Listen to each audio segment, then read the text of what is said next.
your biggest success seems like an out and left field success to me in the span of your career. And I'm curious as to whether you had a career that was kind of this bluesy, jazzy thing that we hear today that Hmm. was interrupted by your time with Starland Vocal Band and then went back to that, or whether you evolved musically, like because you were very young when you had that great success. And so I'm just curious Hmm. if the music you played before that and after that are more related to each other than that little window for 6 years or so in the 70s and 80s. I guess that's kind of the question I'm asking. That's a beautiful question. And Abigail, your dad's very smart. Yes, he is. He's really smart. Barry, that's such an insightful.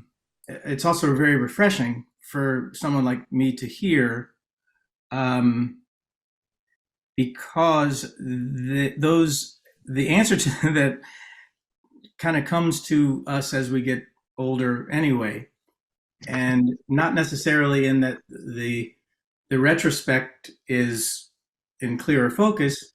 The reason it's in clearer focus is because you have all this information since then, and therefore insight into why is it that I want to do this now, or at what point did I you called it an interruption. That's very interesting to me, because it, as absurd as that sounds, because I was right out of high school when that happened, but my partner Mike Cotter and I, we formed, without getting too far under the history's hood here, a duo, and that's what brought us to the Cellar Door. I played Blues Alley last night, and it brought me back so much to the Cellar Door time. Um, 2 shows, and they flushed the house. First show, second show. Anyway, the there was something prior to Afternoon Delight.